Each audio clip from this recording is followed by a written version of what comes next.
আপনার ফেসবুকেও কি একটা ভিডিও আপলোড করলে অনেকগুলো পার্ট পার্ট ভিডিও হয়ে যায়? তাহলে এই সমস্যা সমাধানের জন্য আজকের ভিডিওটা আপনার জন্য। ফেসবুকে এই সমস্যাটা কিন্তু বেশিরভাগই দেখা যাচ্ছে যে আপনি একটা লং ভিডিও যখন আপলোড করেন, সো ওই ভিডিওটা অনেকগুলা পার্টে হয়ে যায়, অনেকগুলা পার্ট তৈরি হয়, 10 থেকে 15টা, এমনকি 10-12টা এরকম হয়।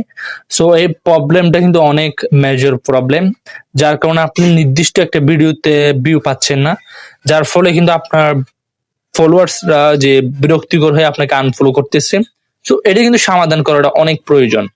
আজকে আমি আপনাদের সামনে এটা কিভাবে বন্ধ করে সেটাই দেখাবো, এবং আপনারা এটা যদি বন্ধ করতে পারেন তাহলে আপনার ফেসবুকের একটা নির্দিষ্ট ভিডিওতে কিন্তু আপনি ভিউ জেনারেট করতে পারবেন। কারণ হচ্ছে আপনি যখন একটা লং ভিডিও আপলোড করতে যান, সো ওই লং ভিডিওটা 10-15টা পার্ট তৈরি হওয়ার কারণে বা 4-5টা পার্ট ভিডিও তৈরি হওয়ার কারণে আপনার একটা ভিডিওতে ভিউ আসতেছে না। কিন্তু এখন আপনি যদি এই সমস্যাটা সমাধান করেন তাহলে কিন্তু আপনার ওইখানে ভিডিওতে ভিউ আসবে। তো দেখেন, আপনি একটা লং ভিডিও স্বাভাবিককে যখন আপলোড করেন সেভাবে আপনি সিলেক্ট করে দিবেন। যেভাবে আপনি একটা লং ভিডিও আপলোড করেন স্বাভাবিক, সেভাবে সিলেক্ট করার পর এখানে একটা টাইটেল দিয়ে দিবেন। দেখেন এখানে যে অনেকেরই একটা প্রশ্ন আছে যে ভাই আমি এখানে যে টাইটেলটা দিলাম সেটা কেন হচ্ছে না, মানে সেই লেখাটা কেন দেখা যাচ্ছে না। তো এই লেখাটা দেখা যাবে, দেখেন সঠিকভাবে যদি আপনি এই টাইটেলটা দিয়ে দিতে পারেন তাহলে আপনার কাছেও কিন্তু টাইটেলটা শো করবে। সো এখানে আপনি একটা টাইটেল লিখে দিবেন, এরপর দেখছেন অ্যাড টাইটেল, আপনার যে নিচে চলে আসছে লেখাটা, প্রথমে যে টাইটেলটা দিয়েছিলেন সেটা কিন্তু নিচে চলে আসছে, সেটা আপনাকে কপি করে উপরে বসে দিতে হবে অ্যাড টাইটেলে। ওকে, এরপর থেকে কিন্তু আপনার টাইটেলটা শো করবে আপনার ভিডিওর সাথে। সো এখন যে মেজর প্রবলেমটা আছে সেটা কিভাবে সলভ করব, সেই সমস্যাটা কিভাবে সমাধান করব, সেই সমস্যাটা সলভ করার জন্য এখানে দেখতে পাচ্ছেন যখন আপনি ভিডিওটা আপলোড দিতে যাচ্ছেন অনেকগুলো অপশন এখানে দেখতে পাবেন।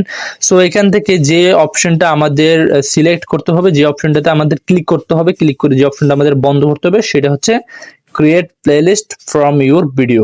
এই অপশনটার উপর ক্লিক করবেন। এই অপশনটার উপর যদি আপনি ক্লিক করেন, এই ধরনের দুইটা অপশন যদি আপনার কাছে চালু থাকে সেটা বন্ধ করে দিবেন। যদি আপনার কাছে এই অপশনটা অন থাকে তাহলে সেটা, আবার বলতেছি, সেটা বন্ধ করে দিবেন। কারণ এই অপশনটা চালু থাকার ফলে কিন্তু আপনার ভিডিওগুলা অনেকগুলা পার্ট হয়ে যাচ্ছে। সো আপনি নির্দিষ্ট একটা ভিডিওতে ভিউ আনতে পারতেছেন না। শুধু ভিউ আসতেছে তাই না, আপনার ফলোয়ার্সরা কিন্তু অনেক বিরক্তিকর হয়ে যাচ্ছে, কারণ একটা ভিডিও যদি 10-15টা বা 5-6টা পার্ট হয়ে যায় তখন আপনার বিরক্তিকর বিষয় হয়ে যায়। সো এই জন্য আপনি যখন ভিডিও আপলোড করতে যাবেন এই অপশনটা অবশ্যই বন্ধ করে দেওয়ার চেষ্টা করবেন। কারণ এই অপশনটা যদি আপনি বন্ধ করে দেন, তার পরবর্তী থেকে আপনি যে ভিডিওগুলো আপলোড করবেন সেটা কিন্তু একটা ভিডিও যাবে, অনেকগুলো ভিউ জেনারেট করতে পারবেন। কিন্তু এই অপশনটা যদি চালু থাকে তাহলে অনেকগুলো পার্টে ভিডিও যাবে। সো এই জন্য এখন থেকে আপনি ভিডিও আপলোড করার সময় এই অপশনটা আপনি বন্ধ করে দিবেন, তারপরে কিন্তু আপনার সমস্যাটা সমাধান হয়ে যাবে।